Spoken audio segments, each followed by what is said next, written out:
Assalomu alaykum savatdaşlar. Bugungi yangi darsimizda sizlar bilan yuz ko'rishganligimdan intayin xursandman. Bugungi turkcha grammatika darsimizda so'zlamoqchi bo'lgan darsimiz fe'l, fe'l. Turkcha nima debdik? Fe'l. Biz hozirgacha bo'lgan darsimizda turkchadagi jumla qurilmalari, zamon va boshqa grammatikalik qoidalarni o'rganib o'tgan bo'ldik, va bu qoidalarimizda biz nurg'unlagan fe'llarni ko'rib o'tgan bo'ldik savatdaşlar. Endi fe'l deganimiz nima degan vaqtimizda qisqacha qilib aytsak nima ekan? Fe'l deganimiz ish harakat, shundaqmi? Minish, o'ltirish, yezish, o'qish deganga o'xshash qanday ekan savatdaşlar? Ma'lum bir ish harakat bo'lgan so'zlarni, kalimalarni nima deydi ekanmiz? Fe'l deydi ekanmiz.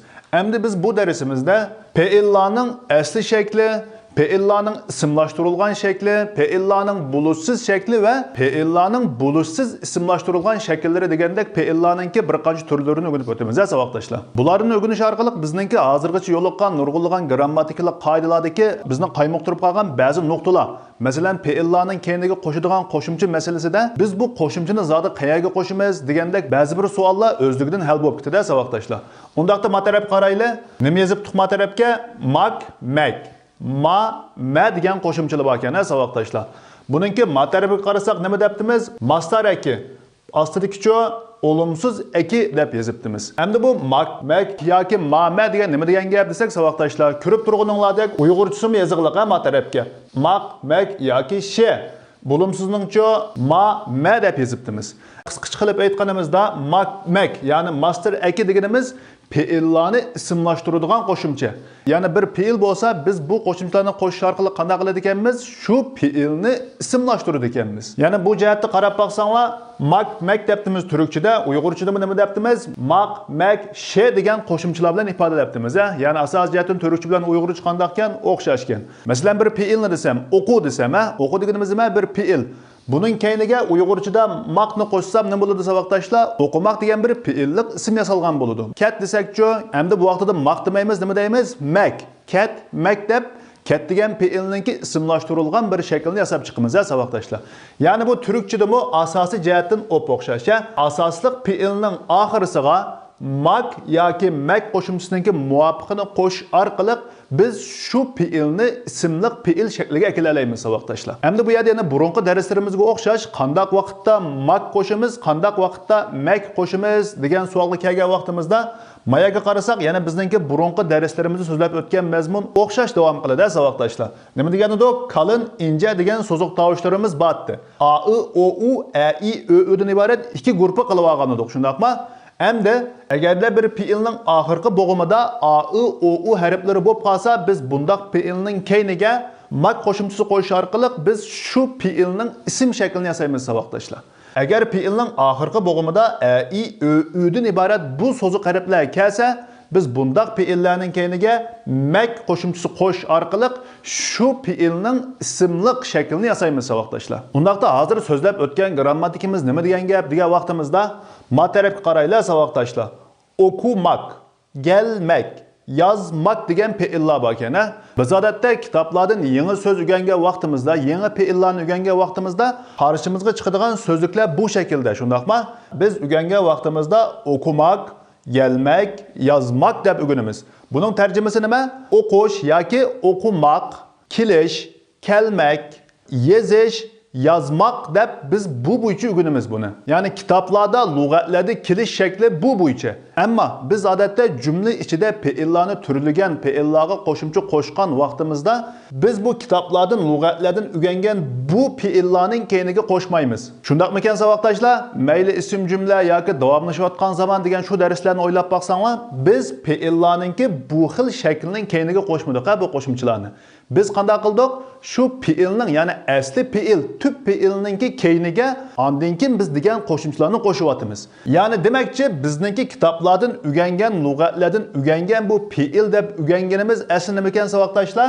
İsim fe'l, ya'ni ismliq fe'l yoki fe'llik ism degan fe'lning bu shaklini o'rganamiz odatda kitoblardan. Ammo biz jumlaning ichidagi bu fe'llarni turligan qo'shimcha qo'shgan vaqtimizda bu fe'lningki ismliq shaklining oxiriga qo'shmasdan bu qo'shimchalarni qanday qiladi ekanmiz? Fe'lning asli bo'lgan bu xil shakllarining keyiniga qo'shamiz savatdaşlar. Undaqda hozir so'zlab o'tgan qoidamiz bo'yicha, agar bir fe'lning oxirgi bo'g'imida qalin deganimiz so'ziq tovushlar kelsa qanday qiladi ekanmiz? Mak qo'shimchasi.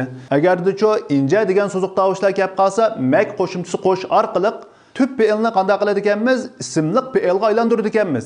Ammo normalda bizning kitoblarda, lug'atlarda oldimizga uchraydigan fe'il deb o'rgangan shaklimiz bu bo'yicha ekan. Endi biz grammatikalik qoidalar bo'yicha fe'illarni turlash, qo'shimcha qo'shish vaqtimizda fe'ilning bu shakliga qo'shmasdan fe'ilning asosli shakliga qo'shimcha qo'shib ekanmiz. Undaqda diqqat, biz hozir asosli fe'ilga mak qo'shimchasi qo'shish qoidasini o'rgandik. Endi buni ta'tirga o'rib baqsaqchi, bizga berilgan shu ismli fe'ildan asosli bo'lgan tüp fe'ilni qanday topamiz degan vaqtimizda savoqdashlar. Buning usuli intayin oddiy. Biz shu fe'ilni qarshi tarafga buyruq shaklda desak, biz bu fe'ilning asosliq bo'lgan, ya'ni tüp shaklini topgan bo'lamiz, savoqdashlar. Ya'ni buni ayirishning usuli shu. Masalan, o'qimak. Nima? O'qish deb buni biz o'rganamiz odatda. Endi biz buni qarshi tarafga buyruq shaklida deb baqaylar. O'qu desak bu bir buyruq bo'ldi. Ya'ni biz normalda bundaq fe'illarni o'rgansak, bu fe'ilning asosiy fe'ilini ayirishning usuli dal musha savoqdashlar. Ya'ni qanday qiladiganmiz? Qarshi tarafga buyruq shaklida deydi ekanmiz. Dal shu degan fe'ilimiz nima ekan? Tüp fe'il ekan savoqdashlar. Buni ayirib olgandan keyin biz bu fe'ilning keyniga muvofiq qo'shimchalarni qo'shib qaysi zaman, qaysi jumla shakli bo'lsa, shu bo'yicha ishlatsak bo'ladi. Gelmek, kelish debdimiz. Undaqda bu fe'ilning tüp fe'ilini topmoqchi bo'lsak, qanday qilamiz? Buyruq shaklida qarshi tarafga deymiz. Kel deymiz, shundaqmi? Uyg'urchadami? Turkchada nima deymiz? Gel. Demakki, buning tüp fe'ili nima ekan savoqdashlar? Gel. Yazmak, yezish, yazmak degan tarjimasi chiqadi. Buning tüp fe'ili nima ekan? Yaz deb buyruq qilsam, buning men tüp fe'ilini topgan bo'laman. Yaz. Yani bunun tüp fe'ili nima ekan? Yaz bo'ldi. Shunday qilib biz hozir nimani o'rgangan bo'ldik savoqdashlar?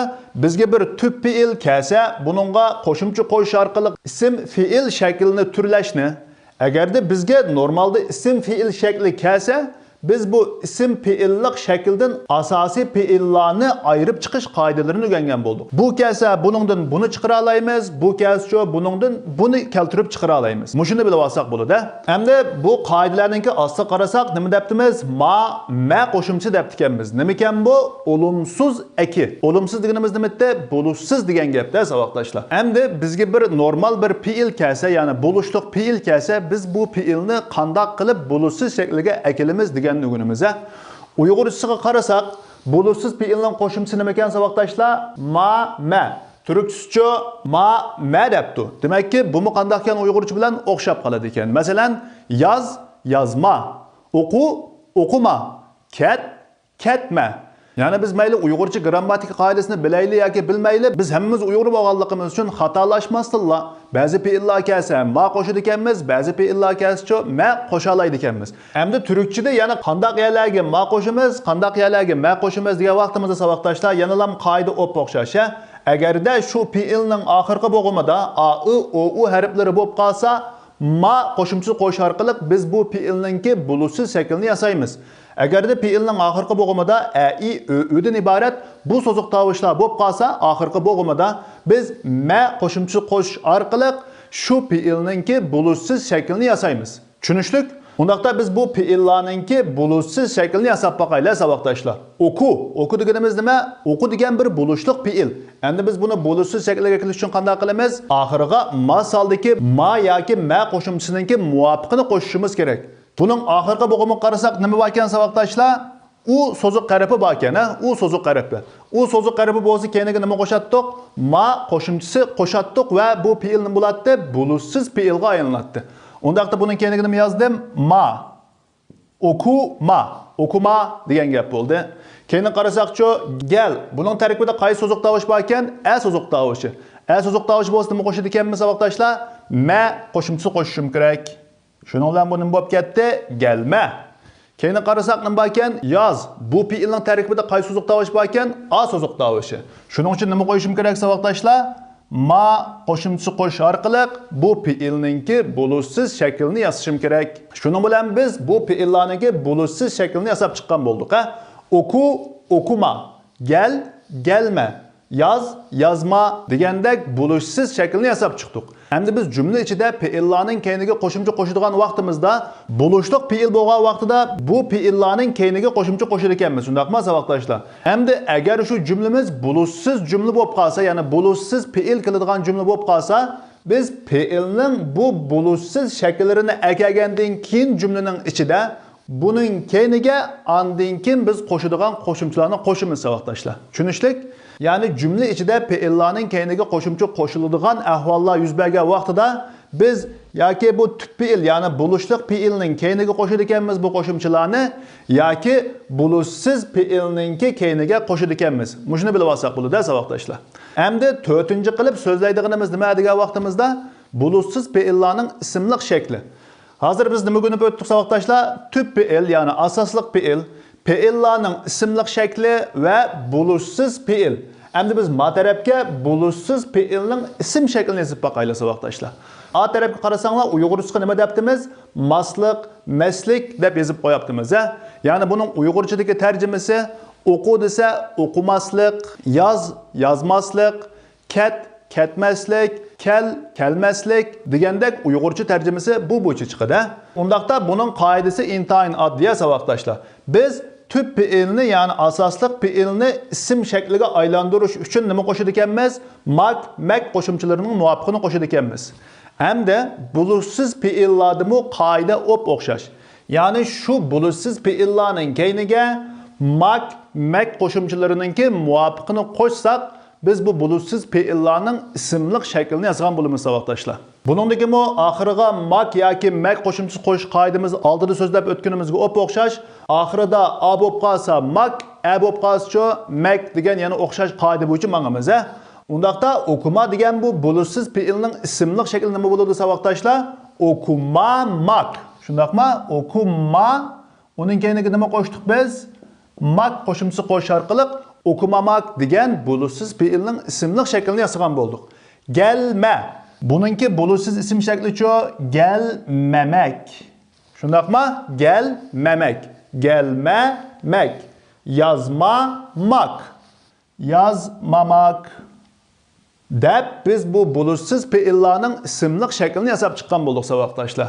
Ya'ni olumsuz ism fe'il degan yerga keldik. So'zlab o'tganimizdek fe'illarning asosliq shakllari shulardan iborat savoqdoshlar. Qandaqkan tut fe'ilning ismliq shakli, bulishsiz fe'il va bulishsiz fe'ilning ismliq shakli degandan iborat bir fe'ilni 4 xil shaklga o'zgarishni o'rgandik. Biz jumla ichida shu jumlaning ishlatilish o'rniga asosan bu fe'illarning muvofiq shaklini ishlatamiz. Qo'shimcha qo'shadigan ahvol bo'lib qolsa-mu, bu fe'illarning muvofiqini keltirgandan keyin, uningdan keyin qo'shimchalarni qo'shib, shu jumlani normal shaklda tamomlaymiz. Endi bu yerda diqqat qilib qo'yadigan bir nuqta bor, savoqdoshlar. Biz hozir ma guruhini nima deb o'rgandik? Bulishsiz fe'il deb o'rgandik. O'qima, gelme, yozma, ya'ni oxirida ma, ma qo'shimchasi kelgan bu fe'illarni nima dedik? Bulishsiz fe'il dedik. Endi haqiqatan bular bulishsiz fe'il, ammo ba'zida jumlaning sharoitiga qarab bu fe'illar, ya'ni o'qima, gelme degandek bu fe'illar odatda jumlaning ichida ism fe'illik rolini o'ynay oladi. Hozir sizlarningki bak qaymoqib ketmasliginglar uchun buningki bak tafsilotiga kirmaymiz. Faqatla bu guruhdagi fe'illarning ba'zida ism fe'illik shaklda ishlatilganligimizni bilib olsak bo'ladi savoqdoshlar. Bugungi darsimizning asosiy mazmuni yuqorida so'zlab o'tganimizdek, savoqdoshlarning darslarini yaxshi o'rganishga tilakdoshman. Kelajak darsimizda ko'rishguncha hammanglar Allohga emanet.